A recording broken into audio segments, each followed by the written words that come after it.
सबसे पहले आईआरसी में आए हुए सभी राज्यों से आए हुए डेलीगेट्स और फॉरेन डेलीगेट्स का मैं नागपुर में, क्योंकि मैं नागपुर का मेंबर ऑफ पार्लियामेंट हूँ और इसलिए नागपुर शहर की ओर से, नागपुर की जनता की ओर से, ऑरेंज सिटी की ओर से आप सबका बहुत बहुत हृदय से स्वागत करता हूँ, आपका अभिनंदन करता हूँ। आईआरसी के इस आयोजन में हमारे स्टेट पीडब्ल्यूडी ने इनिशिएटिव लिया। आदरणीय मुख्यमंत्री जी और चंद्रकांत दादा पाटिल इन्होंने अच्छा सहयोग किया और हमारा जो स्टेडियम और ये परिसर है ये हम कभी कल्पना नहीं कर सकते इतना सुंदर बनाया। इसके लिए मैं पीडब्ल्यूडी के सेक्रेटरी सगणे जोशी और हमारे चीफ इंजीनियर डेबड़वार इनको हृदय से मैं बहुत बहुत धन्यवाद देता हूँ, उनका अभिनंदन करता हूँ। इस आयोजन में जिस उत्साह के साथ उन्होंने आपकी व्यवस्था करने का प्रयास किया है, हर दिन आपकी भोजन की व्यवस्था हो, सांस्कृतिक कार्यक्रम हो, इसमें बहुत अच्छे अच्छे आयोजन उन्होंने किए हैं। दिन भर टेक्निकल डिस्कशन होगा और रात को मनपसंद एंटरटेनमेंट होगी। इसका एक अनोखा संगम उन्होंने अपने आयोजन में किया है। कल भी बहुत एक अच्छा कार्यक्रम हुआ और आज भी बहुत अच्छा कार्यक्रम होने वाला है। मैं विशेष रूप से इंडियन रोड कांग्रेस के पदाधिकारियों को धन्यवाद दूंगा कि उन्होंने इस समय में ब्रिजेस से और कोड से लेकर अनेक अच्छे रिसर्च पेपर सबमिट किए हैं। मैं ये मानता हूं कि वर्ल्ड में अगर भविष्य उसी देश का है जिनमें innovation, entrepreneurship, science, technology, research and skilled, इसमें जितना विकास होगा वही देश अब भविष्य में आगे जाने वाला है। हम इन सब बातों को नॉलेज कहते हैं और मैं आग्रह से हर समय हमारे मित्रों को कहते रहता हूं कि conversion of knowledge into wealth यही हमारा फ्यूचर है। आज रोड के सेक्टर में हमारी सरकार में प्रधानमंत्री जी ने और हमारे राज्य सरकारों ने विशेष रूप से इंफ्रास्ट्रक्चर डेवलपमेंट के लिए प्राधान्य दिया है। युद्धवीर मलिक जी ने बहुत अच्छी बात यूज की कि इस देश के इंफ्रास्ट्रक्चर के आप निर्माता हो, ये बात उन्होंने आपको संबोधित करते हुए कही, वो बहुत एप्रोप्रिएट है। बहुत से बार क्रेडिट हमको मिल जाता है, जो काम नहीं भी किया उसका भी क्रेडिट मिल जाता है और जो गलतियां होती है उसके लिए डिस्क्रेडिट भी मिल जाता है, क्योंकि एक स्वाभाविक रूप से मंत्री होने के नाते क्रेडिट मिलना स्वाभाविक है। पर अगर सही देखा जाए तो इसके पीछे आप लोग जितना परिश्रम, मेहनत करते हैं, उस काम को अच्छा बनाते हैं, सही में ये क्रेडिट आपका है और आपके कारण ही निर्माण कार्य अच्छा होता है। आज देश में एक्सप्रेस हाईवे बन रहे हैं, हाईवेज बन रहे हैं, कंक्रीट पेमेंट्स आए हैं, ब्रिजेस बन रहे हैं। मैं आपको दो बातों के लिए अनुरोध करूंगा कि कॉस्ट ऑफ कंस्ट्रक्शन को कम करना और क्वालिटी ऑफ कंस्ट्रक्शन को इंप्रूव करना ही हमारा सबसे बड़ा चैलेंज है। एक बात जरूर है कि हमारे कॉन्ट्रैक्टर और हमारे डीपीआर बनाने वालों को भी काफ़ी सुधार करने की आवश्यकता है। मैंने 2-3 दिन पहले ही सेक्रेटरी से बात की और मैंने उनको कहा कि ये डीपीआर बनाने वालों का भी आप ग्रेडिंग करिए और अच्छा काम करने वाले कॉन्ट्रैक्टर का भी आप ग्रेडिंग करिए, ताकि अच्छे काम करने वालों को प्रोत्साहित किया जाए और बुरे काम करने वालों को कहीं ना कहीं कुछ नेगेटिव पॉइंट मिले ताकि वो सुधारने की कोशिश करें। सरकार में एक एस्टैब्लिश टर्मिनोलॉजी है कि अच्छे काम करने वालों को सम्मान नहीं मिलता और बुरे काम करने वालों को कभी सजा नहीं होती।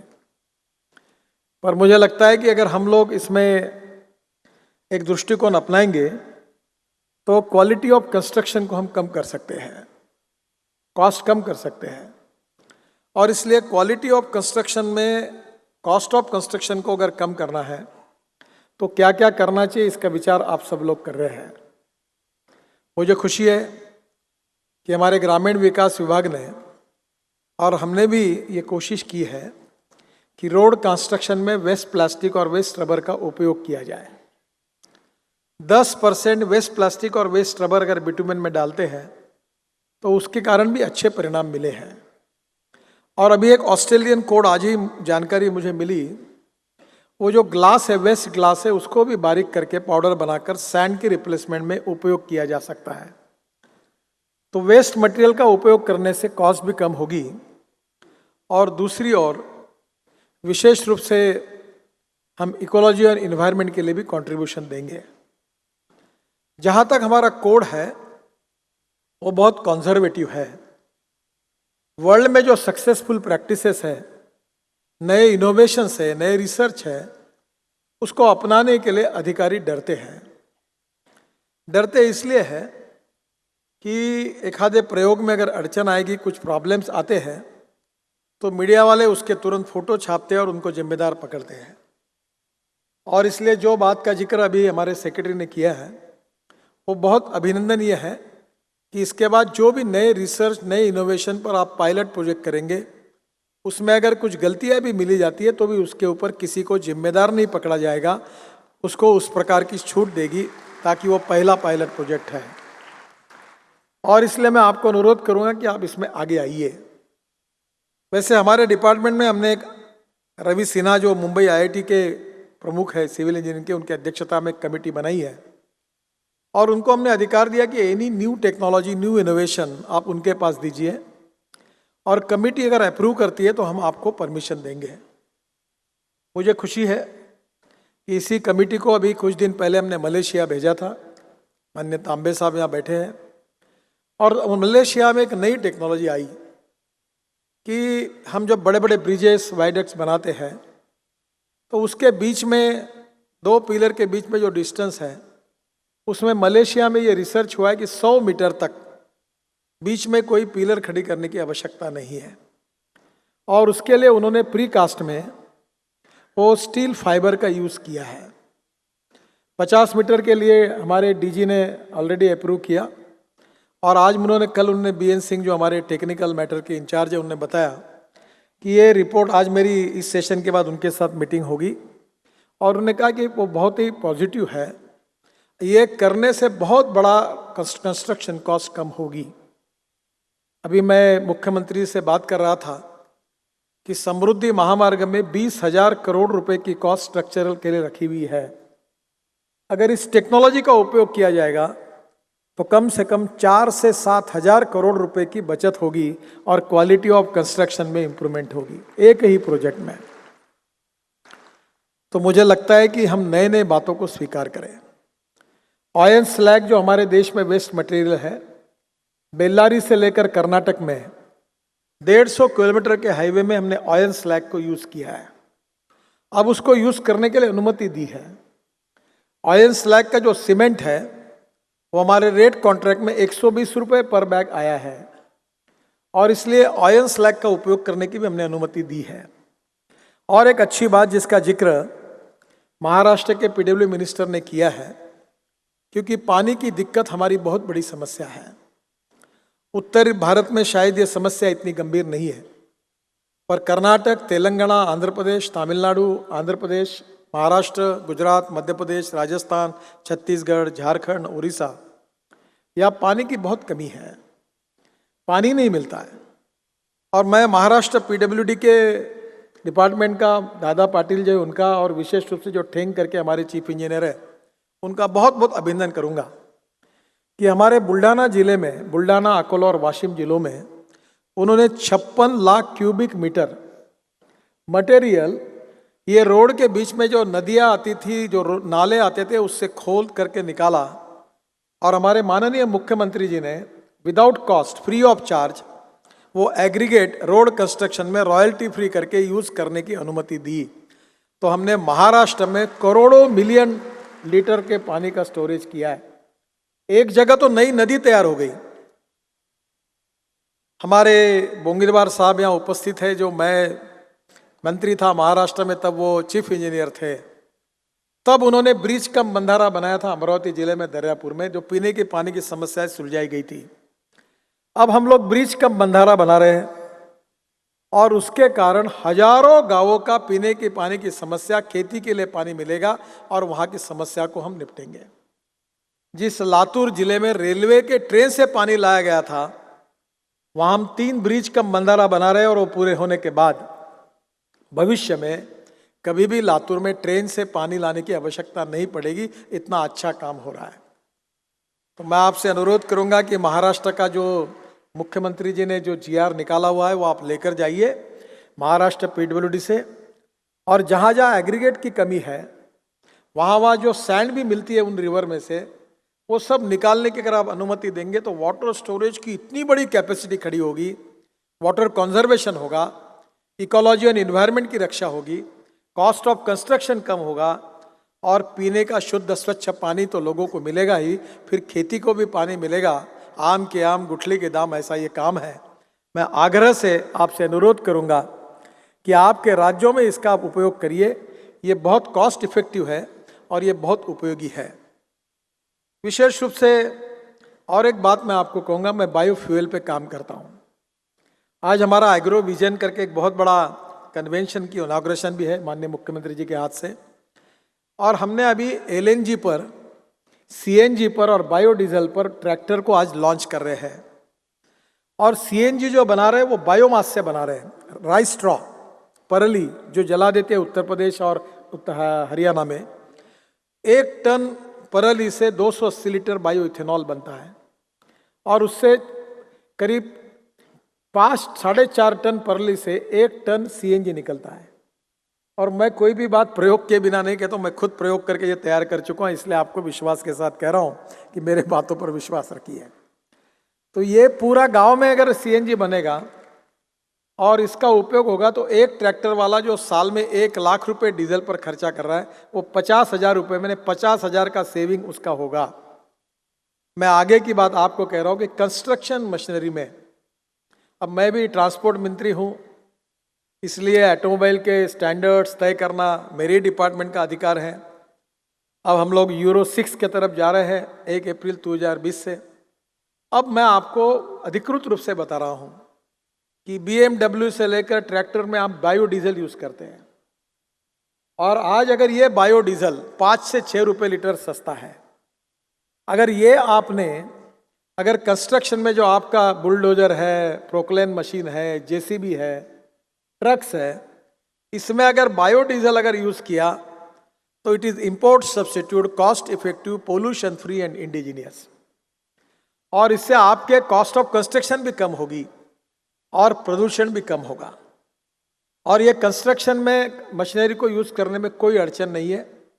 पहली बार ज़्यादा से ज़्यादा 1 महीने में 350-400 रुपये के फिल्टर केवल बदलने पड़ेंगे, बाकी कुछ नहीं। मैं ऑलरेडी हमारे शुगर फैक्ट्री में, ट्रक में और इसमें यूज़ कर रहा हूँ। हमारे 3 पंप हैं, इसमें कोई अड़चन नहीं। अगर ये कंस्ट्रक्शन इक्विपमेंट में अगर आपने ट्रक में भी ये यूज़ किया तो देश का बहुत बड़ा इंपोर्ट बचेगा, प्रदूषण कम होगा और कॉस्ट भी बचेगी, जो कारण आपके लिए कॉस्ट भी काफ़ी बड़ी है, इम्पॉर्टेंट है। इसका भी आप उपयोग करिए, यही मैं आपको कहूँगा।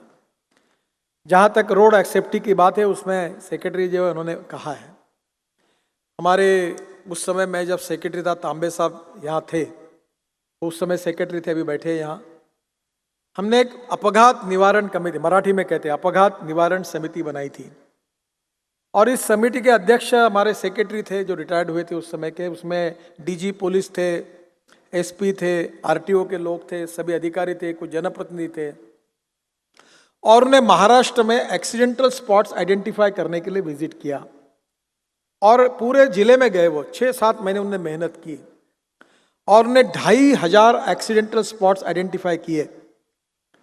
आप नाराज मत होइए, पर ये जो लोग मर रहे हैं इसके में बहुत से कारण रोड इंजीनियरिंग का भी है।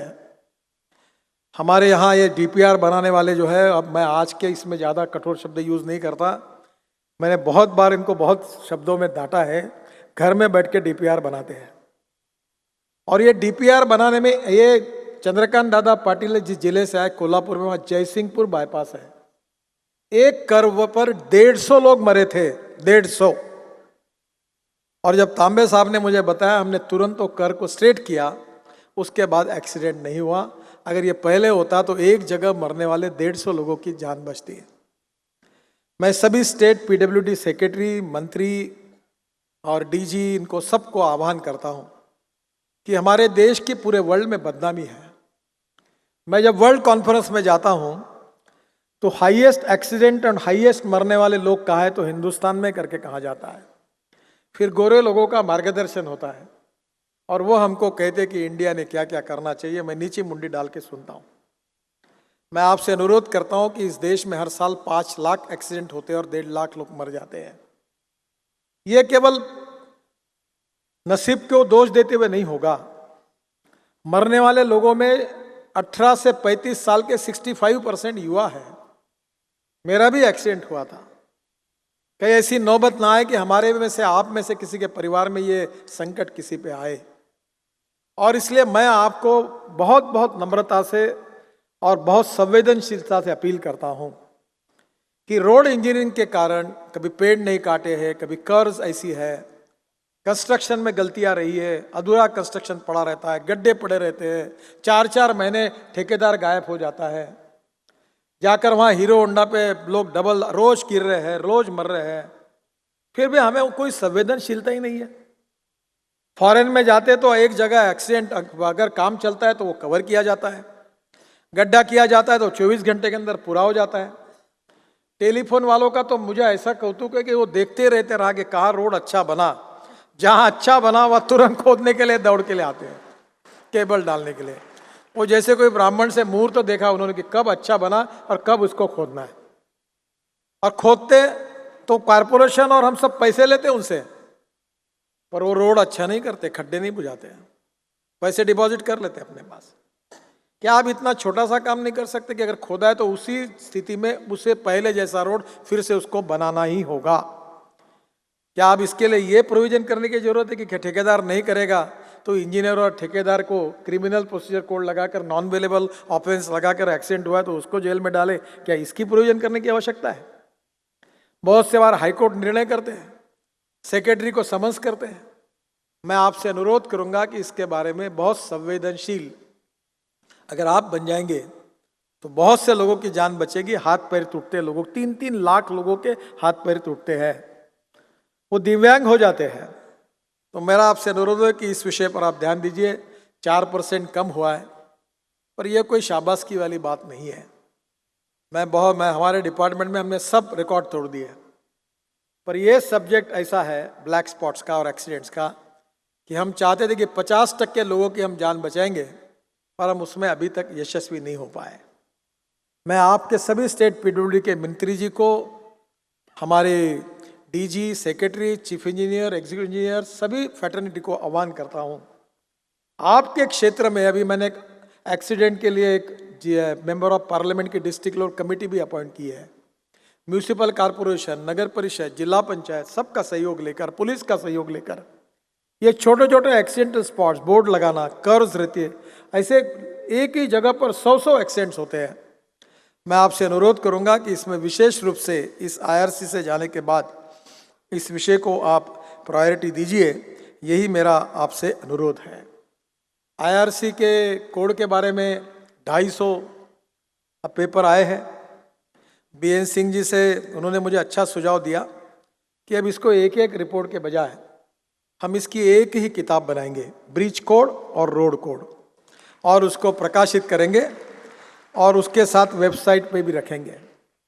वैसे मुझे इस बात की हर समय दुख और दर्द है कि रेलवे की यूनिवर्सिटी है, इतने विषयों की अलग अलग यूनिवर्सिटी और रिसर्च सेंटर बने हैं, और IRC अच्छी बात है। मैं कभी कभी मजाक में कहता था कि पति पत्नी परिवार के साथ एक प्लेजर ट्रिप बनती है।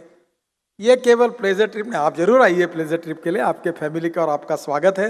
यहाँ से हमारे ताड़ोबा भी जाइए टाइगर देखने के लिए, ताकि हम टाइगर कैपिटल है, उसमें मुझे अड़चन नहीं है, विरोध नहीं है, पर इसको सीरियस अप्रोच में इंटरनेशनल लेवल, इंटरनेशनल स्टैंडर्ड्स की road construction, bridges, tunnels, quality of construction, successful practices, research, इसके बारे में फुल टाइम काम करने वाली कोई इंस्टीट्यूशन, कोई यूनिवर्सिटी बनने की आवश्यकता है। और ये अगर बनेगी तो इसमें जो ट्रेनिंग मिलेगा उससे हमारे रोड सेक्टर में, ब्रिजेस में, टनेल्स में बहुत क्वालिटेटिव रिफॉर्म आएगा।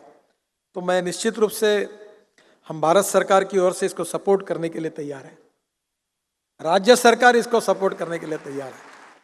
वो रिसर्च इंस्टीट्यूट करे कि यूनिवर्सिटी करे कि कैसा करे, ये आप तय करें, पर इसको हर स्टेट से हम लोग कुछ डेपुटेशन पर रिसर्च करने वाले जो लोग हैं उनको ले और हमारे देश को दुनिया के आगे ले जाए।